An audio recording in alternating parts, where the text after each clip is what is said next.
नमस्कार दोस्तों कहते हैं कि कुदरत ने मनुष्य को बहुत ही अजब तरीके से बनाया है। मानव जीवन बहुत ही अनमोल है। अगर हम मानव शरीर की बात करें और वैज्ञानिक रूप से इसकी कीमत आंकें तो सिर्फ हमारी किडनी, त्वचा, हड्डियां, कॉर्निया, दिल जैसे अंगों को शामिल करें तो कहा जाता है कि मानव शरीर की असली कीमत लगभग 45 मिलियन डॉलर यानी कि 375 करोड़ के आसपास बैठती है। लेकिन दोस्तों, इसी कीमती शरीर में अगर सिर्फ खून में मौजूद एक प्रोटीन की कमी हो जाए तो पूरी ज़िंदगी में करोड़ों रुपए खर्च करने पड़ सकते हैं। जी हाँ दोस्तों, अगर इस एक प्रोटीन को इंजेक्शन के जरिए लेना पड़े तो वर्तमान में एक इंजेक्शन की कीमत लगभग 1 लाख रुपए के आसपास बैठती है। यह इंजेक्शन रोज़ाना, हफ्ते में एक बार या महीने में बार बार भी लेना पड़ सकता है और इसकी कोई सीमा तय नहीं है। आज इस वीडियो में हम बात कर रहे हैं एक ऐसी रॉयल बीमारी के बारे में जिसने अच्छे खासे परिवारों को अंदर से तोड़ कर रख दिया है, जिसकी वजह से कई बच्चे अपना बचपन जी नहीं पाते, अपनी जवानी संवार नहीं पाते और अपने करियर की तरफ बढ़ने में काफ़ी चुनौतियों का सामना उन्हें करना पड़ता है। दोस्तों, मैं बात कर रहा हूँ हीमोफीलिया की, एक आनुवंशिक रोग जिसमें खून का बहना एक प्रोटीन की कमी की वजह से निरंतर बना रहता है। एक प्रोटीन जो खून को दमने में मदद करता है। इसकी अनुपस्थिति में अगर किसी को चोट लग जाए, अंदरूनी रक्तस्राव हो जाए तो खून रुकता नहीं है और रोगी की जान को भी खतरा बना रहता है। आज हम जानेंगे डॉक्टरों की राय कि इस बीमारी के बारे में उनका क्या कहना है। आइए देखते हैं। हीमोफीलिया क्या है? एक ये जेनेटिक बीमारी है या ये जन्म से पेट से ही रहती है बच्चे को। इसमें बच्चे को जो है ब्लीडिंग बहुत ज़्यादा होती है, यानी ब्लीडिंग बंद होता ही नहीं है और उसकी वजह से जो है बच्चे को कई तरीके की तकलीफों का सामना करना पड़ता है। तो फिर ये ऐसे बच्चे हमारे निदान कैसे होते हैं? कुछ तरह के स्पेशल ब्लड टेस्ट हैं जिनसे हम बच्चों का निदान कर सकते हैं। और ये बच्चे को क्या है, लेकिन ये बुरी बात जरूर है कि हमको लगता है इतनी बड़ी बीमारी है, बच्चे को जो इतना तकलीफ होता है, तो फिर क्या करना है? बिल्कुल करना है। अभी हमारे पास बहुत सारी चीजें हैं जिनसे हम उनकी मदद कर सकते हैं। तो सबसे पहली मदद तो यही है कि हम उनको सही निदान दें, डायग्नोसिस दें, जिससे जो है फिर हम उनको सही ट्रीटमेंट दे सकें। तो ट्रीटमेंट में क्या क्या अवेलेबल रहता है? ट्रीटमेंट में रहता है वही इंजेक्शन जो तत्व शरीर में कमी है, उसी तत्व को अगर हम ऊपर से देते हैं तो ये बच्चे नॉर्मल जीवन जी सकते हैं। तो हम ये इस बात पे इतना ज्यादा क्यों जोर दे रहे हैं?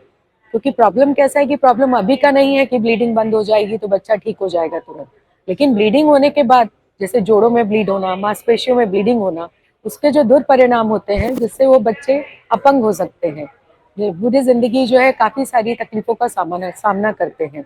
वो तकलीफें हो सकती हैं शारीरिक, जैसे अभी हमने बोला जोड़ में ब्लीड है तो बच्चा चल नहीं सकता, मांसपेशी में ब्लीड है तो पैर में ढीलापन आ सकता है, लकवा हो सकता है, तो एक पैर पूरा खराब हो सकता है बच्चे का।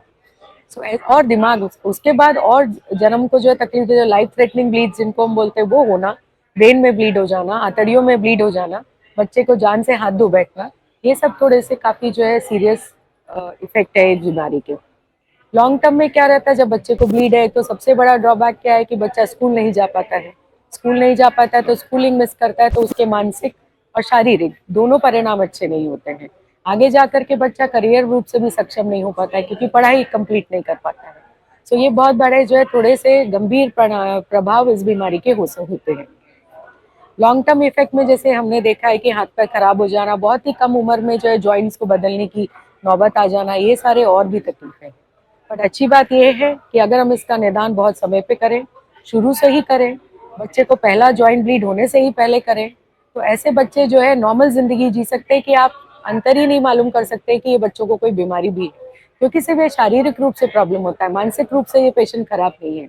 सो अगर हम आगे की पूरे बड़े लॉन्ग टर्म इफेक्ट पे देखें तो शारीरिक प्रॉब्लम भी कम होती है, साथ में मानसिक प्रॉब्लम, और ये एक अच्छे प्रोडक्टेबल जो है इंसान बन सकते हैं सोसाइटी के लिए, जो कि अभी कम उम्र में जीवन से हाथ धो रहे हैं और या कम उम्र में विकलांगता का सामना कर रहे हैं।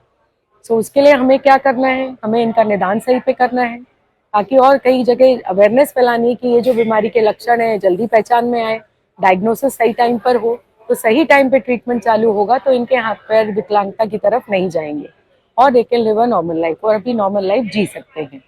जीन थेरेपी को फिलहाल हीमोफीलिया के इलाज के लिए सबसे बेहतरीन विकल्प माना जा रहा है। हालांकि ये वर्तमान समय में यह इलाज अब भी आम लोगों की पहुंच से काफ़ी दूर है, फिर भी हजारों लोगों के लिए एक नई दिशा नई आशा की किरण है। तो आइए जानते हैं इस विषय पर डॉक्टरों की क्या राय है। पेशेंट्स को spontaneously without any injury bleeding होने का खतरा है।